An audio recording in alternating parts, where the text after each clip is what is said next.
మిమ్మల్ని మా ప్రభు తండ్రి నమ్మకాన్ని మా దేవాన్ని కొందనాలు స్తోత్రాలు చెల్లించుకుంటూ సభలో మీ ఘనమైన నామాన్ని జ్ఞాపకం చేసుకుంటున్నాం.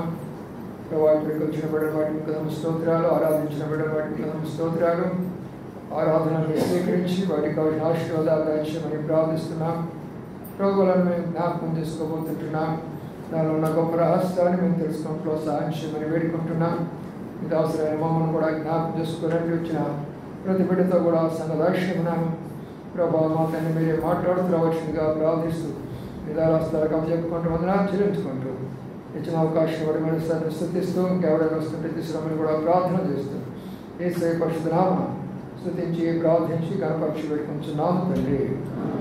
ఆమేన్. తిరిగి ఒక మాటను మళ్ళీ ఒకసారి జ్ఞాపకం చేసుకుందాం. కీర్తన గ్రంథము 61వ అధ్యాయం. కీర్తన గ్రంథము 61వ అధ్యాయంలో ఒక మాటను అందులో ఉన్న 7 భాగాల్లో ఒక భాగమే చెప్పాను. ఆరాధనకి వాళ్ళకి 2వ భాగం చెప్తాను. 7 భాగాలు చెప్పాలంటే కష్టమైన విషయము, సమయం కాదు కాబట్టి తర్వాత వాటిని ధ్యానించుకుందాం.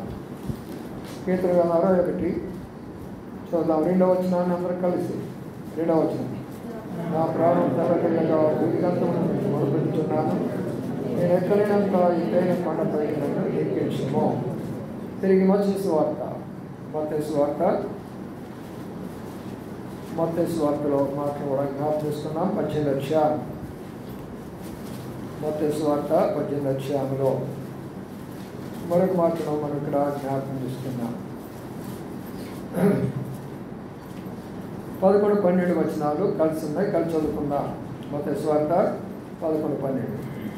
మీకేం తోచును, ఒక మనిషిని దూరిబడి ఉండగా వాడు తప్పిపోయిన ఎడల సంబంధవంతుని కొండల మీద విడిచిపెట్టి తప్పిపోయిన దానిని వెదకడా. చదవబడిన లేఖన భాగాన్ని ప్రవాసం నుంచి దీవించిన గాక. ఇప్పుడు మన రక్షణ కొరకై ప్రభువు యేసు క్రీస్తు వారు ఒక కొండ మీద కనబడుతున్నాడని చెప్తూ వచ్చారు. ఇప్పుడు ఇక్కడ గమనిస్తే ఇక్కడ కూడా ప్రభువు యేసు క్రీస్తు వారు కొండ మీద ఉంటున్నారు. బైబిల్లో ఈ యొక్క మాటలు చెప్పుకోవాలనుకుంటే 7 కొండలు చాలా శ్రేష్టమైనటువంటి 7 కొండలు. ఈ 7 కొండలే ఆధారంగానే మన వాళ్ళు రకరకాలైనటువంటి దేవుడిని సృష్టిస్తూ వచ్చారు. మొదటి కొండ రక్షణ కొండ, అది కలువరి కొండ. 2వ కొండ సిలువ, అది సియోను కొండ, దేవుని యొక్క సంఘానికి సాదృశ్యంగా కనబడుతుంది.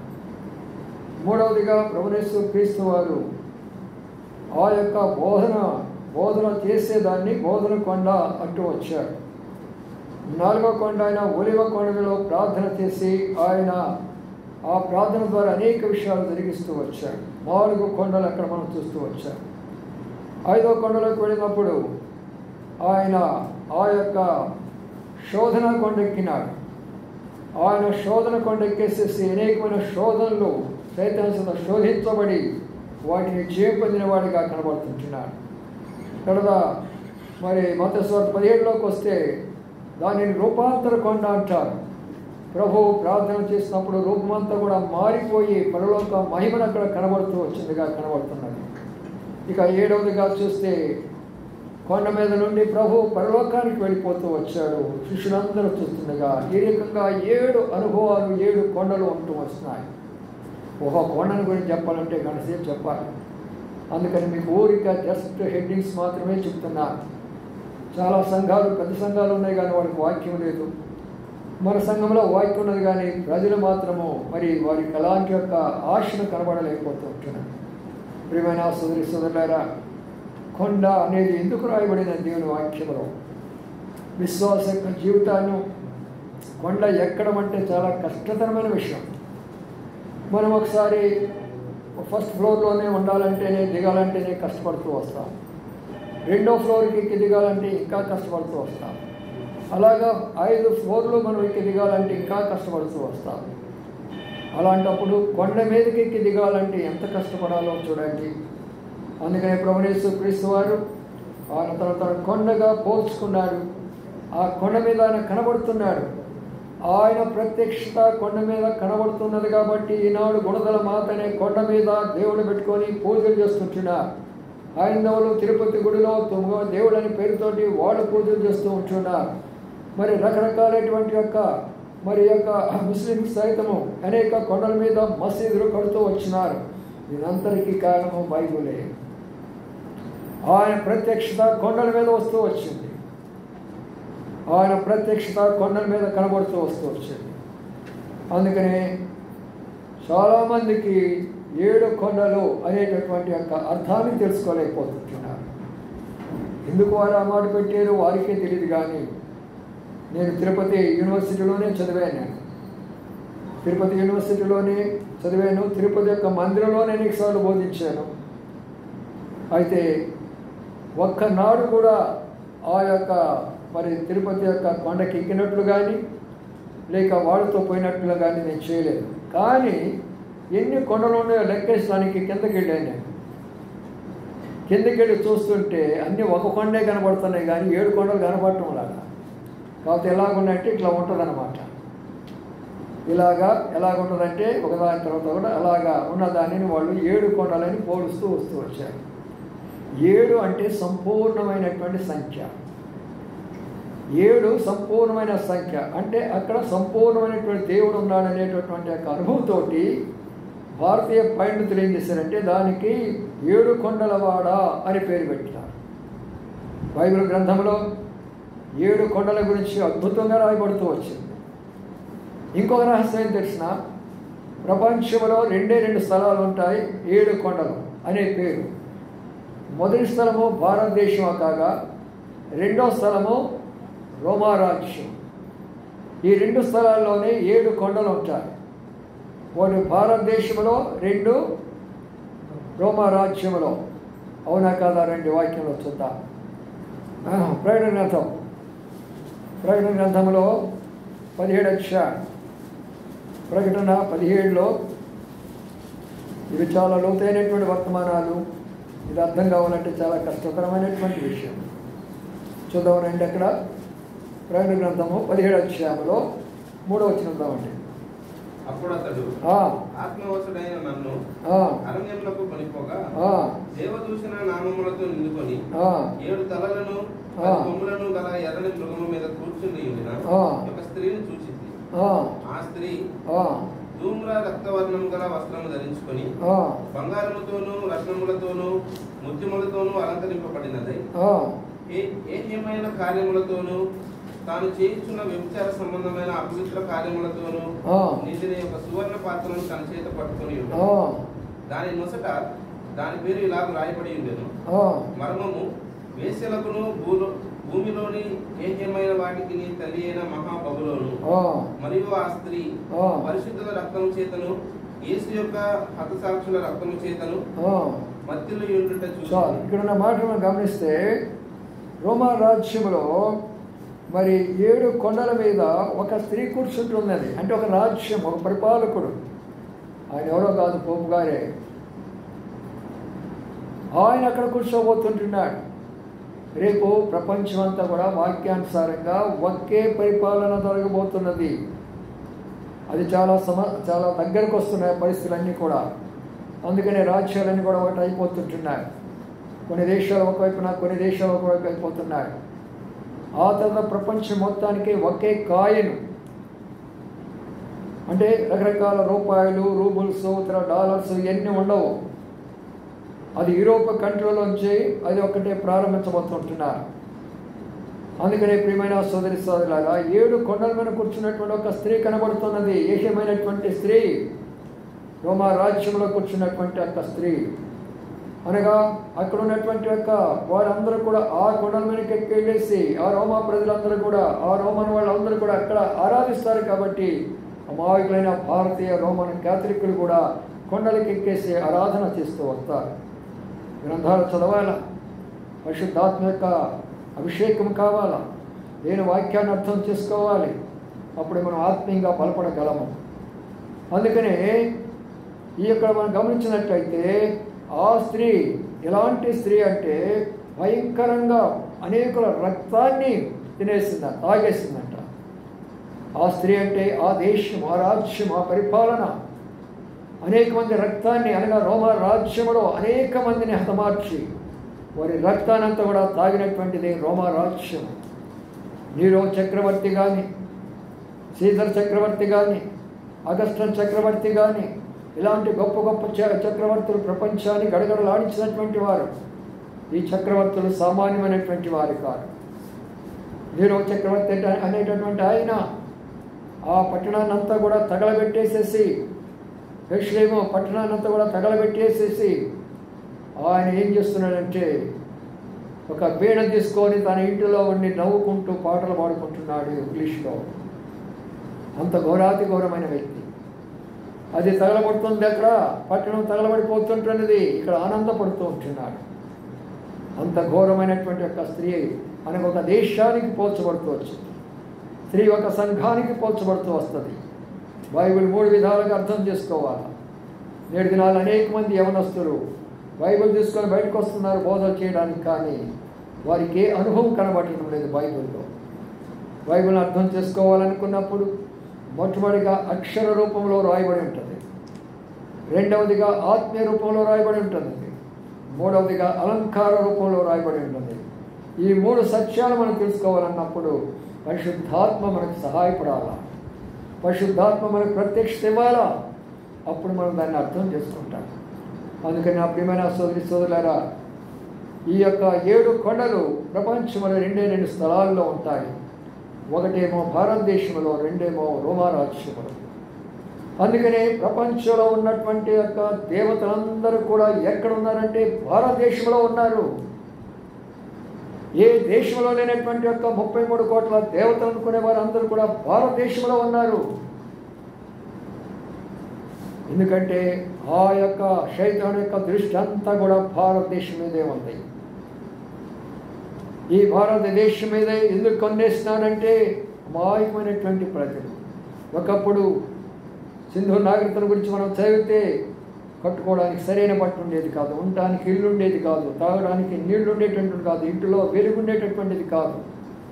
అలాంటి యొక్క స్థితి మనది ఒకప్పుడు ఈ భారతదేశము. అలాంటి యొక్క భారతదేశాన్ని వెలిగించేదాని కొరకై దేవుడు అనేకమైన మిషనరీస్ని, అనేక మంది గొప్పవారు, ప్రభు నమ్మినటువంటి వారు, సైంటిస్టులు, అనేకమైనటువంటి వారు వచ్చి మనల్ని వెలిగిస్తూ వచ్చారు. ఇక్కడ మన దేశంలో ఈనాడు ఎంత పురోగతి వచ్చిందంటే ఆనాడు మిషనరీస్ మనం అడుగు పెట్టడం బట్టే అంత గొప్ప స్థాయిలోకి మనం వెళుతూ వచ్చాం. ఒకరోజు మదర్ తెరెసా గారు చాలా గొప్ప వ్యక్తి, అన్నిటినీ విడిచిపెట్టేసేసి భారతదేశాన్ని చూసి, భారతదేశ యొక్క ప్రజలను చూసి, వారి యొక్క హీనస్థితిని చూసి, వారిలో ఉన్నటువంటి పేదవారిని చూసి, వారిలో ఉన్నటువంటి అడుక్కునే వారిని చూసి, వారిలో ఉన్నటువంటి కుష్ఠరోగులను చూసి తన హృదయం అంతా కూడా వేదన చెందిపోయింది. ఎలా అయినా సరే నా భర్త కాదు, నా బిడ్డలు కాదు, నాకు ఏమి వద్దు, వీళ్ళు కొరకై నేను త్యాగం చేస్తానని గొప్ప త్యాగంతో ఆమె భారతదేశంలో సేవ చేసింది. కలకత్తా ప్రాంతంలో ఎక్కువగా సేవ చేసింది. అక్కడే ఆమె ఎక్కువగా స్థాపించినటువంటి యొక్క సొసైటీ. నేను స్వయంగా కలకత్తా వెళ్ళినప్పుడు చూశాను ఆ ప్రాంతాన్ని. ఎంత భయంకరంగా ఉంటుందంటే కలకత్తా పేరే కానీ గొంతులు సందులు భయంకరమైనటువంటి యొక్క రీతిగా కనబడుతుంది. సిటీ గొప్ప పేరే కానీ ఎక్కడ చూసినా కూడా అసహ్యంగా ఉంటాయి రోడ్ల మీద. అలాంటి యొక్క స్థితిలో అలాంటి వారిని చూసినప్పుడు ఆ హృదయం అంతా కూడా మండిపోయింది. అందుకని ఆమె ప్రారంభించిన పని ప్రభుని గురించి చెప్తూ అదే సమయంలో ప్రతి ఒక్కరికి ఏదో రకంగా సహాయం చేయాలని ప్రారంభించింది పని. మరి ప్రారంభిస్తూ ఒక గొప్ప ధనవంతుడు ఉన్నాడు. ఆ ధనవంతుడు ఆయన మనకు తెలుసు కదా, వీళ్ళందరూ కూడా టాటా బిర్లా ఇలాంటి వాళ్ళు చాలామంది ఉంటారు. అదే ఆ ప్రాంతాల్లో పర్షియన్స్ అంతా ఎక్కువ మంది అక్కడ ఉంటారు.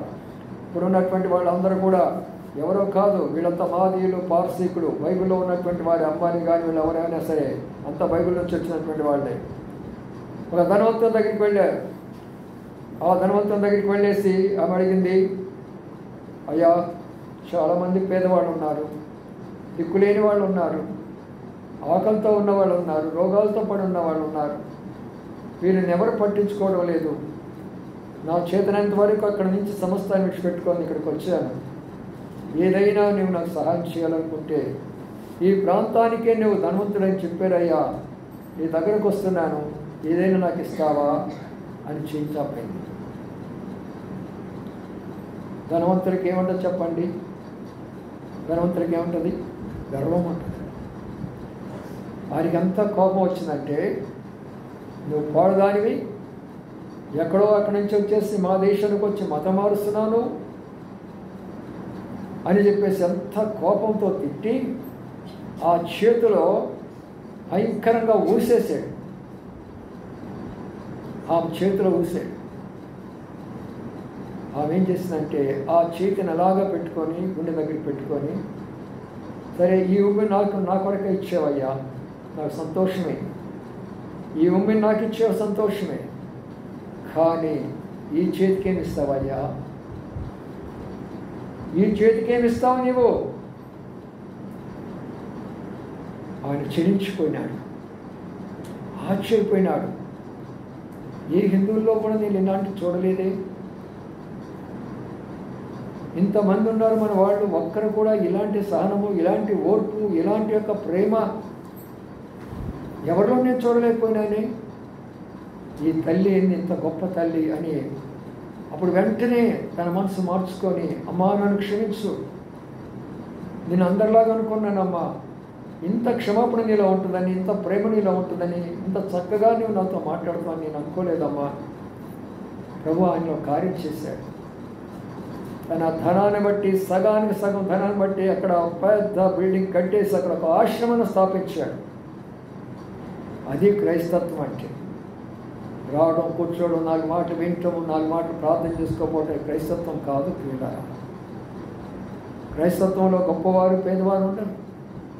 ఆ కులము ఈ కులం అనేది ఉండదు. ఆ మతం ఈ మతం అనేది ఉండదు. చదువుకున్నారా చదువులేదని ఉండదు. మనమందరినీ దేవుని యొక్క బిడ్డలమే. మనందరూ కూడా దేవుడు ప్రేమిస్తున్నాడు. మనందరూ ఆయుష్ పొడిగిస్తున్నాడు. మనం ఆయన కొరకే ఏం చేయాలి? అందుకని ఇక్కడ మనం చదువుకున్నటువంటి మాట ఏంటంటే, ఎక్కలేనంత కొండ ఎక్కాలంటే ఇప్పుడు మరి ఒక కొండ ఎక్కుతూ ఉంటున్నాడు. ఏ కొండ ఎక్కాడు అక్కడ? మనం చదివినటువంటి మాట ఏముంది? ఆ కొండ దగ్గర ఏమున్నాయంట? 100 గొర్రెలు ఉన్నాయంట కొండ మీద. కొండ మీద 100 గొర్రెలు ఉంటాట. ఎన్ని గొర్రెలు తప్పిపోయినాయి? ఒక్క గొర్రె తప్పిపోయినదట.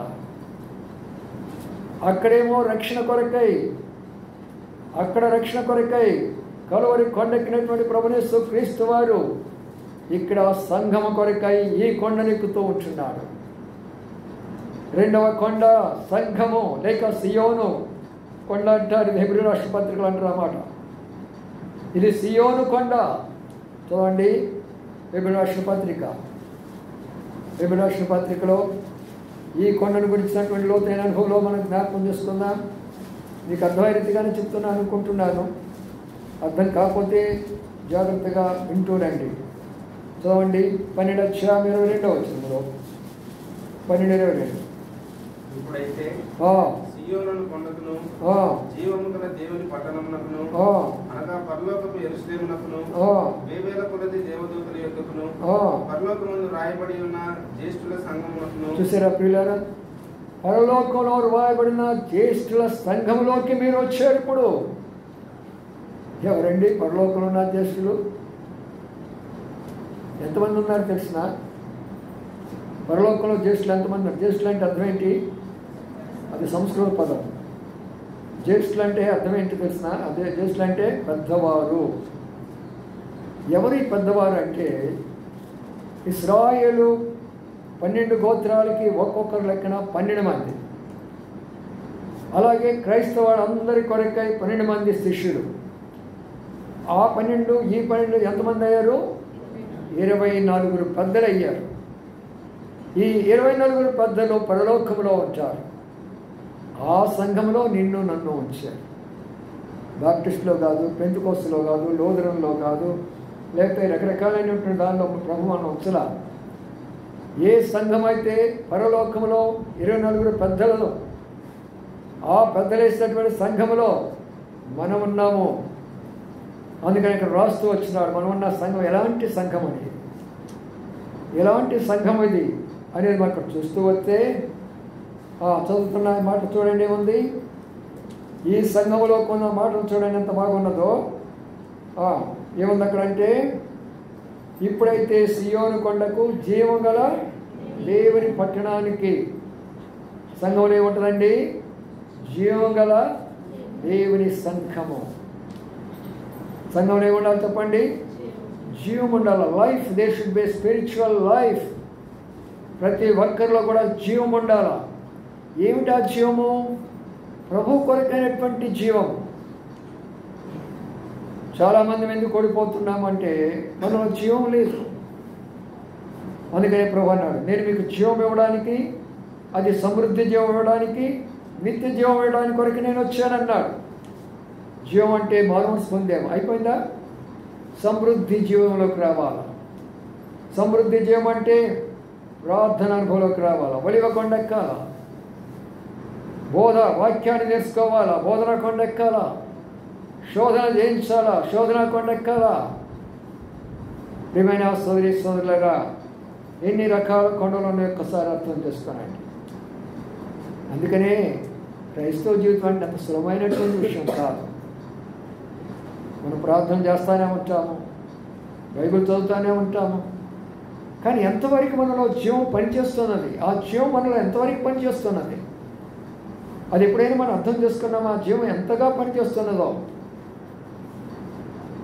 ఆ ప్రభు కొరకైన ఆశ, ఆ తృష్ట, వాక్యం కొరకై, ప్రార్థన కొరకై, ఆయన పని కొరకై, ఆయన పరిచయం కొరకై, నా తండ్రి నా తండ్రి నా తండ్రి అనే తృష్ట ఎప్పుడున్నదో మనకు లోన. ఆ జీవం రావాలి, వస్తేనే వస్తాడు. చాలా సంవత్సరాల క్రితం కృష్ణ గారు వచ్చారు. ఆయన వృద్ధాప్యంలో చాలా కష్టపడి భారతదేశంలో పనిచేశాడు. ప్రాముఖ్యంగా గంగానది ప్రాంతానికి వెళ్ళాడు. గంగానది ప్రాంతానికి వెళ్ళి వాక్యం చెప్పేసి అనేక మందిని ప్రభు దగ్గర నడిపిస్తూ వచ్చాడు.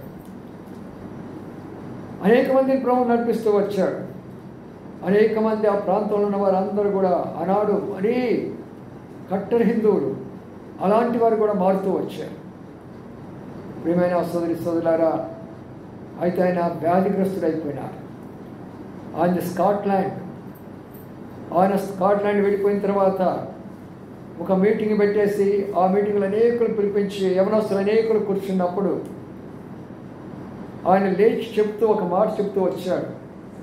నేను భారతదేశం వెళ్ళాను, అక్కడ ప్రజలు అంధకారంలో ఉన్నారు, రాళ్ళు పెట్టుకొని పూజ చేస్తుంటున్నారు, నీళ్ళల్లో మునుగుతూ ఉంటున్నారు, చెట్లకు మునుగుతూ ఉంటున్నారు, రకరకాలైనటువంటి పద్ధతులు చేస్తుంటున్నారు, ఒక్కరికి దేవుడు తెలియటం లేదు. అందుకనే వారి కొరకై నేను ఎంతగానో ప్రయాసపడుతున్నాను, రాత్రి మొదలు కష్టపడుతున్నాను. అయితే ఇప్పుడు నేను పెద్దవాడిని అయిపోయినాను, వ్యాధిగ్రస్తుడైపోయినాను. భారతదేశానికి వెళ్ళి వారిలో ఉన్న చీకటిని బయటకు నడిపించేవాళ్ళు యవనస్తులారా ఎంతమంది ఇక్కడ ఉన్నారు అని అడిగినారు. ఒక్కరు కూడా కదలేదు.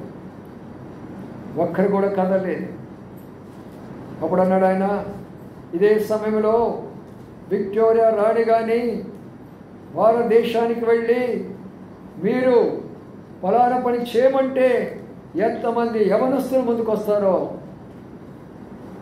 మీకు తెలుసు కదా.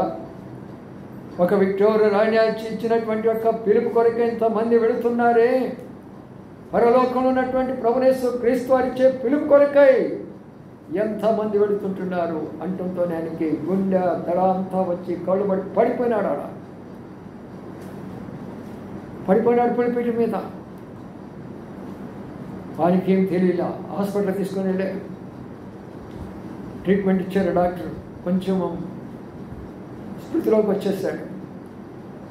చూశాడు, ఎక్కడున్నాడు నేను? డాక్టర్ అన్నాను, వరగాకి ఇప్పుడు గుండె అంతా కూడా చాలా ప్రాబ్లం ఉంది, చనిపోతాను అంటాడు. లేదు, ఎక్కడున్నాను నేను ఇప్పుడు? మాట్లాడకూడదు అయ్యా నువ్వు. లేదు, నన్ను స్టేజ్ మీదకి ఎక్కించండి అని ఆయనను పట్టుకునే డాక్టర్లు, ఆయన పట్టుకున్న నర్సులు వాళ్ళందరూ తీసుకొచ్చి స్టేజ్ మీద నిలబెట్టారు ఆయన. అప్పుడు ఆయన స్టేజ్ మీద నిలబడి చెప్పిన మాట ఏంటంటే, ఆఖరిగా నేను మిమ్మల్ని బడుతులాడుతున్నాను, మీరెవ్వరు వెళ్ళకపోయినా భారతదేశానికి తిరిగి నేనే వెళ్ళి నా ప్రాణాన్ని అర్పిస్తాను, నేనే వెళ్ళి గంగానది దగ్గర చనిపోతాను. అదిగో ఫలానా స్కాట్లాండ్ నుండి ఒక ఆయన వచ్చి ఈ భారతదేశం కొరకై రక్తాన్ని చిందించి ప్రాణం అర్పించాడనే యొక్క సాక్ష్యాన్ని లేవనెత్తున్నానని ఆ యొక్క పరిస్థితిలోనే ఉండేసి ఎప్పుడైతే చెప్పాడో అనేక మంది యవనస్తులు ఒక్కసారిగా లేచారు. అయ్యా నేను వెళతాను భారతదేశానికి, నేను వెళతాను భారతదేశానికి, నేను వెళతాను భారతదేశానికి. అలాగనే ఇంతమందికి దేవుని వాక్యం ఈనాడు వినిపించబడుతుందంటే, ఈ బైబిల్ తెలుగులో ముద్రించబడిందంటే, మనమందరం కూడా దేవుని యొక్క సంఘ దర్శనంలోకి వచ్చామంటే, ఎంతోమంది మిషనరీస్ వచ్చి వారి ప్రాణాలు త్యాగాలు చేశారు. ప్రియులారా, దానిని సమృద్ధి జీవం అంటారు. మనం వచ్చింది ఏ సంఘానికి వచ్చాము? జీవలేని సంఘానికి వచ్చామా? నామకార్థమైన సంఘానికి వచ్చామా? పాటలు పాడి డ్యాన్సులు వేసే సంఘానికి వచ్చామా? చప్పట్లు కొట్టే సంఘానికి వచ్చామా? డబ్బును సంపాదించుకునే సంఘానికి వచ్చామా? పేరు ప్రఖ్యాలు సంపాదించుకునే సంఘానికి వచ్చామా? ఏ సంఘానికి మనం వచ్చాము? జీవం గల సంఘానికి మనం వచ్చాము. అందుకనే కొండలో ఉన్నటువంటి అనుభవం ఏంటంటే సంఘము. ఇది సియోను కొండ సంఘం. ఇది ఇక్కడ జీవం గల సంఘం అనే మాట మనకు కనబడుతుంది. చూడండి, ఇక్కడ ఉన్న మాటను గమనించండి. తిమోతి రాసిన పత్రికలో ఉన్న మాటను మీరు జ్ఞాపకం చేసుకుంటూ, మొదటి తిమోతి అక్కడ ఒక మాటను మనం జ్ఞాపకం చేసుకుందాం. పౌలు రాస్తే మాట్లాడినాడు. చూడండి అయ్యా, 15 అయ్యా. అయినను నేను ఆలస్యం చేసిన వేళ దేవుని మందిరంలో అనగా జీవం గల దేవుని సంఘంలో జనులు ఎలాగ ప్రవర్తింపవలెను. చూసారా? జీవం గల దేవుని సంఘములో జనులు ఎలాగ ప్రవర్తించాలో. సంఘం అన్నప్పుడు ఒక క్రమం ఉంటుంది. సంఘం అన్నప్పుడు ఒక పద్ధతి ఉంటుంది. సంఘం అంటే మనకంటే ముందు ప్రభు వారి మధ్యలో ముందు సిద్ధంగా ఉంటాడు. వారిని బలపరిచేదాని కొరకై ప్రభు ముందుగానే వస్తాడు. అందుకనే జీవం గల సంఘము, మీరు వచ్చినటువంటి సంఘము జీవం గల సంఘము. ప్రియమైన సోదరి సోదరా, ఇది జీవం లేని సంఘము కాదు. ఇందులో జీవం ఉన్నది. వాక్యం అనే జీవం ఉన్నది. ఇందులో ప్రార్థన అనే జీవం ఉంది. ప్రేమ అనే జీవం ఉంది. ఇందులో పరిశుద్ధత అనే జీవం ఉంది. ఇందులో ఏ సంఘంలో మనం ఉన్నాం ఈ రోజున?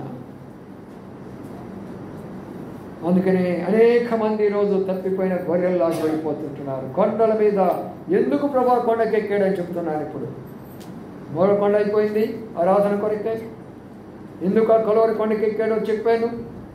ఇప్పుడు ఇక్కడ ఈ కొండ మీద సంఘము. అక్కడికి వెళ్ళినప్పుడు 99 ఉన్నాయి, కానీ ఒక్క గొర్రె తప్పిపోయింది ఆ కొండ మీద. ఇప్పుడు ఆ యొక్క గొర్రె తప్పిపోయిన దాని కొరకై జీవం కలిగినటువంటి యొక్క గొర్రె తప్పిపోకూడదని ఆయన వెతుకుతూ ఉంటున్నాడు. ఈ సమయంలో మనం ఒకసారి పరిశీలన చేసుకుందాం. వాళ్ళని పోకముందు నువ్వు తప్పిపోయినటువంటి వ్యక్తిగా ఉన్నావా? సంఘంలో స్థిరముగా ఉంటున్నావా? స్థిరమైనటువంటి మనసు, స్థిరమైనటువంటి ఆత్మీయత, స్థిరమైనటువంటి ప్రార్థన, స్థిరమైన సహవాసములో ఉన్నామా? లేక నామకార్థమైనటువంటి యొక్క సహవాసంలో ఉన్నామా? ఎలాంటి జీవితాన్ని మనం జీవిస్తుంటున్నాం? ఒక అమ్మాయి రోమన్ క్యాథలిక్ సంఘానికి వెళ్ళింది. వెళ్ళి మోకాళ్ళ మీద నుండి ప్రార్థన చేస్తూ ఉంటారు. మేము గుడివాడ వెళ్ళినప్పుడు అమ్మ ఎక్కడే కదా పనిచేసేది, నేను కూడా వెళ్ళిన ఆ చర్చిలోకి వెళ్ళిన. చాలా ఆశ్చర్యం అనిపించింది నాకు ఆ చర్చ్ అంతా చూసి. అయితే దేవుని కృప, అక్కడున్న నర్స్కి, అక్కడున్న నర్సెస్కి, అక్కడ ఉన్నటువంటి పనిచేసే వారికి, వాచ్మెన్కి అందరికీ కూడా చక్కని వాక్యం చెప్పాను నేను. ప్రభు కృపను బట్టి అనేకులు చాలా సత్యాన్ని నేర్చుకుని చాలా విషయాలు నేర్చుకున్నామయ్యా అని అన్నారు. ఆఖరికి వాళ్ళే ఆ యొక్క సిస్టర్సే మన అమ్మాయి ఇంటికి వచ్చారు వాక్యం వినడానికి కొరకై. వచ్చిన వారికి చక్కగా వాక్యం చెప్పి పంపిస్తూ వచ్చారు. ఒక సిస్టర్ అక్కడికి వెళ్ళేసి ఆ రోమన్ క్యాథలిక్ చర్చికి వెళ్ళి మోకాళ్ళని ప్రార్థన చేస్తుంది. అయ్యా నాకు ఈ కష్టం ఉన్నది, అయ్యా నాకు ఈ బాధ ఉన్నది, అయ్యా నాకు సహాయం చేయమంటే ఆ ప్రార్థన ఆలకించి ప్రభు, కుమారి ధైర్యంగా ఉండు, విశ్వాసం ఉండు, నిన్ను స్వస్థపరుస్తాను, నీకు సహాయం చేస్తానని చెప్తూ ఉంటే అప్పుడు ఆ అమ్మ చేసిన పనింటి మీరు ఆశ్చర్యపోతారు. ఏమన్నా తెలిసినా నువ్వు మరియమ్మ కుమారుడు పక్కన ఉండు, నేను ఆమెను అడుగుతున్నాను, మా అమ్మని అడుగుతున్నాను, నువ్వెందుకు వచ్చావు మధ్యలో అంటుంది. అర్థమైందా చెప్పిన మాట? రోమన్ క్యాథలిక్ పద్ధతి చూడండి, వాళ్ళు ఏమడిగినా కూడా మరియమ్మ ద్వారా అడుగుతారు, మనం ఏమడిగినా కూడా యేసు ప్రభు ద్వారా అడుగుతాం తండ్రిని. ఆయమ్మ చెప్పిన పని ఏంటంటే, నేనేమో మరియమ్మ తల్లిని అడుగుతుంటే నువ్వెందుకు వచ్చావు మధ్యలో యేసు ప్రభు అంటుంది. ఎలాంటి సంఘాలు ఉన్నాయో చూడండి.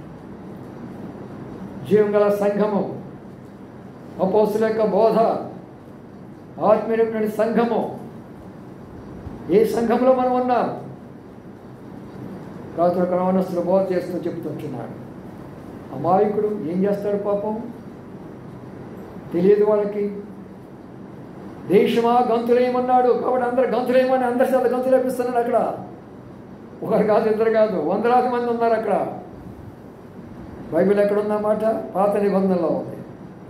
దేశమా గంతులేయమన్నాడు అని చూడు అని చెప్పాడు. వచ్చిన వాళ్ళందరినీ, ఇలాంటి అవనవసరందరినీ ఎగిరిస్తానని గంతులేస్తా ఉన్నాడు. ఏమంటారు దానిని? హబక్కు పత్రికలో రాలేదా?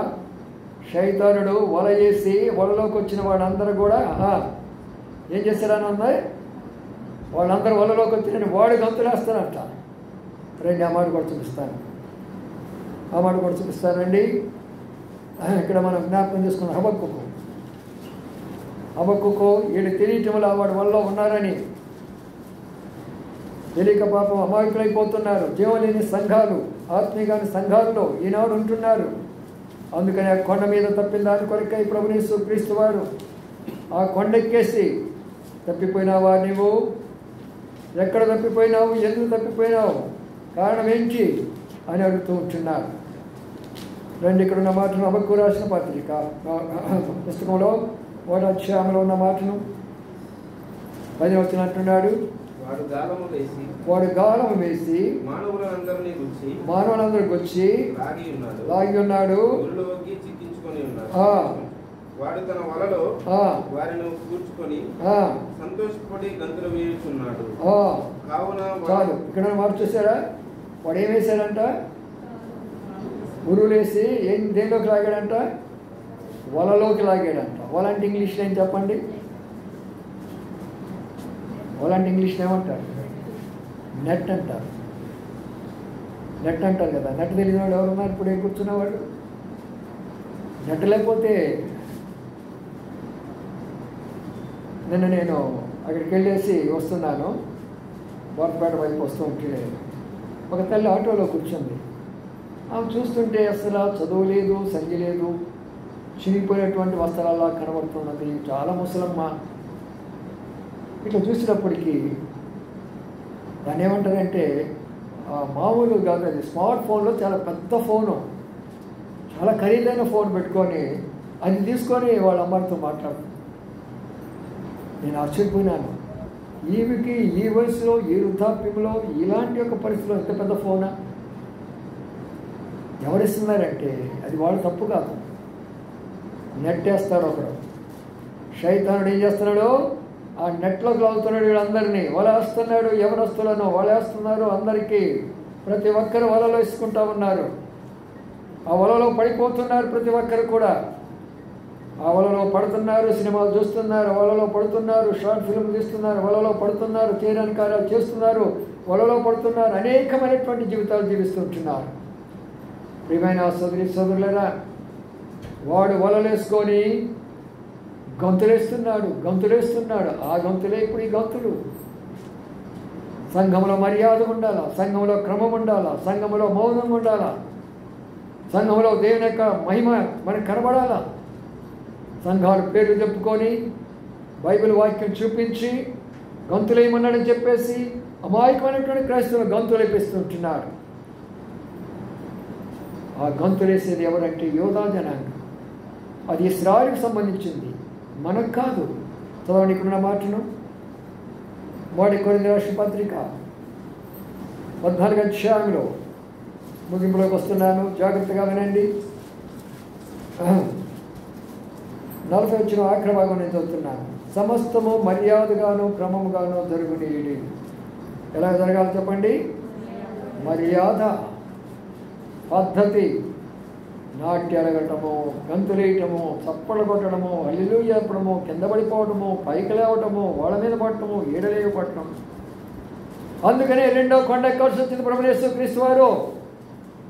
ఒక కొండ ఎక్కాడు, కలువరి కొండ, రక్షణ తీసుకొని వచ్చాడు. రెండో కొండ ఎక్కాడు, ఇప్పుడు సంఘాన్ని తీసుకొని వస్తున్నాడు. జీవంగల సంఘంలో మనం ఎలాగ ఉండాలా? ఆ జీవంగల సంఘంలో ఏముంటుంది? ఆ జీవంగల సంఘంలో ఏముంటుంది? అపోస్తుల యొక్క బోధ ఉంటుంది. బోధ వింటున్నారా? వాక్యం వింటున్నారా?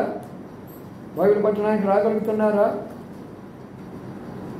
లేకపోతే జీవం లేనిటువంటి సంఘమే. సంఘములో ఉన్నది కానీ 99 గొర్రెలు ఉన్నాయి, కానీ ఒక్క గొర్రె తప్పిపోయిన రీతిగా నీ జీవితంలో నీవు బైబిల్ పట్టణానికి తప్పిపోతున్నావు. వాక్యానికి తప్పిపోతే నీ విశ్వాసం తగ్గిపోతుంది. అందుకొరకే బైబిల్ పట్టణం పెట్టబడింది. అది జీవంగల సంఘము, అదే జ్యేష్ఠుల సంఘము, అదే ప్రభు వచ్చినప్పుడు ఎత్తబడే సంఘం అది. అందుకనే ప్రభు కొండెక్కినప్పుడు ఒక గొర్రె తప్పిపోయిందంట. నీవు నేను తప్పిపోతున్నావు. అందుకనే మళ్ళీ కొండ ఎక్కాల్సి వచ్చింది ఆయన. నీ కొరకై నా కొరకై కొండ మీద రెండో అనుభవాన్ని. నా ప్రియమైన సోదరి సోదరులారా, ఏ సంఘంలో మనం ఉన్నాము? అందుకని ఈ యొక్క సమయంలో ప్రభు నేను తప్పిపోయినానా? రెండవది, సంఘంలో ఉన్నటువంటి జీవం ఏంటి? ప్రార్థనా కూడిక. అపోస్తలు కలిసి ప్రార్థించినప్పుడు దేవుడు కార్యం చేస్తూ వచ్చాడు. రక్షించబడ్డ వారందరూ ప్రార్థన చేసినప్పుడు ప్రభు కార్యం చేస్తాడు. కానీ మనలో ఎంతమందిని ప్రార్థనా కూడికలో ఉంటున్నాం? ఇంతమంది కానీ ప్రార్థనా కూడికలో ఉంటే ఇంత 4 అంతల సంఘం అయ్యేది. ఇంతకంటే గొప్ప సేవను మనం చేసిండే వాళ్ళమే. ఇంతకంటే ఉన్నతమైన ఆ యొక్క స్థాయిలోకి మనం వెళ్ళిపోయే వాళ్ళమే. కానీ నా ప్రియమైన సోదరి సోదరులారా, అయితే దేవుడు మనకు అలాంటి శ్రేష్టమైనటువంటి ఒక అనుభవం మనకి ఇచ్చినాడు. అనగా ప్రార్థన యొక్క అనుభవము. ప్రార్థన చేయగలుగుతున్నామా? ఈ రోజున మనం ప్రార్థనలో ఉండగలుగుతున్నామా? మనం ప్రార్థన చేయగలుగుతున్నామా? అప్పుడే నీవు జీవంగల సంఘంలో ఉన్న లెక్క. నీవు కానీ ప్రార్థన కానీ చేయకపోతే నువ్వు తప్పిపోయినటువంటి గొర్రె లెక్క. వాక్యమే దగ్గరికి రాకపోతే తప్పిపోయినటువంటి గొర్రె లెక్క. ప్రభు బలలో పాలు పొందపోతే తప్పిపోయినటువంటి గొర్రె లెక్క. ఆరాధనలో భాగం లేకపోతే తప్పిపోయినటువంటి గొర్రె లెక్క. అందుకొరకు ప్రభు రెండో కొండ ఎక్కుతున్నారు. ఎక్కలేనంత కొండ నన్ను ఎక్కించు ప్రభువా. నేను ఎక్కలేకపోతున్నాను, నన్ను ఎక్కించు ప్రభువా. వినపడుతుందా? చివరి వరకు వినపడుతుందా? ఎక్కలేనంత కొండను నన్ను ఎక్కించు ప్రభువా. అందుకని నా ప్రియమైన సోదరి సోదరులారా, ఈ కొండ దేవుని యొక్క సంఘానికి గుర్తు. ప్రార్థనా జీవితం మనకి ఎంతో ప్రాముఖ్యం. ఒక మాట జ్ఞాపకం చేసుకుందాం. ఈ ప్రార్థన మనం ఎట్లా చేయాలో ప్రభు మనకెందుకు ఆలస్యం చేస్తున్నాడు? రాత్రి మనం ప్రార్థన కూడికలు ఎన్నో విషయాలు ప్రభు మనతో మాట్లాడుతూ వచ్చాడు. ఇప్పుడు కూడా ఇంకొక విషయాన్ని జ్ఞాపకం చేసుకుందాం. ప్రభువులకు వెళ్ళక మనం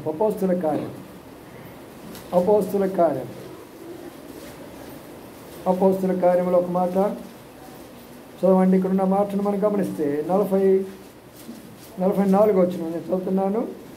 విశ్వసించిన వారందరూ ఏకముగా కూడి తమకు కలిగినంతయు సమిష్టిగా ఉంచుకొనిరి. చూసారా? ఇక్కడ మాటను గమనిస్తే అక్కడ ఆనందంతోనూ నిష్కపటమైన హృదయంతోనూ ఆహారం పుచ్చుకొంచుండిరి. ప్రభు రక్షణ పొందుతున్న వారిని అనుదిన వారితో చేర్చుండెను. చూసారా? కాబట్టి ఇక్కడ ఏం జరుగుతున్నదంటే విశ్వసించిన వారందరూ ఏకమవ్వాలి. మీరు ఏకం కావటం లేదంటే మీ విశ్వాసం ఏదో బలహీనత ఉంది. ఎక్కడో విశ్వాసంలో తప్పిపోతున్నాం మనము. ప్రభా, ఏ విషయంలో నేను తప్పిపోయాను? బైబిల్ పట్టణంలో కూడా ప్రభు మనతో చాలా విషయాలు మాట్లాడుతూ వచ్చారు. వచ్చిన వారు చాలా ధన్యులు, రాలేకపోతున్న వారు పోగొట్టుకుంటున్నారు. ఏం చేసినాడు పేతురు? ప్రభుతో తిన్నాడు, ప్రభుతో ఉన్నాడు, ప్రభు బోధలు చూశాడు, ప్రభు ఆశ్చర్యకార్యాలు చూశాడు. ప్రభు చేసే సమస్తమైన విషయాలు చూశాడు. అయితే ప్రభు చనిపోయిన తర్వాత, ప్రభు లేచిన తర్వాత కూడా ఎక్కడికి వెళ్ళాడు చెప్పండి? ఎక్కడికి వెళ్ళాడు? చేపలు పట్టడానికి వెళ్ళాడు. ఏ చేపలు విడిచిపెట్టాడో, ఏ సముద్రం విడిచిపెట్టాడో, ఏ వల విడిచిపెట్టాడో, ఏ ధోని విడిచిపెట్టాడో అక్కడికి వెళ్ళాడయ్యా. ఈ రోజున క్రైస్తవాళి సంఘాల్లో ఉన్నవారు చెప్పుకుంటున్నారు, సముద్రాన్ని విడిచిపెట్టడం అంటే లోకాన్ని. ఏ లోకాన్ని విడిచిపెట్టావా? లోకానికి వెళుతున్నావు నీవు. ఏ ధోనిని విడిచిపెట్టావంటే నామకార్థమైన సంఘాన్ని విడిచిపెట్టి మళ్ళీ నామకార్థమైన సంఘానికి వెళుతున్నావు నీవు.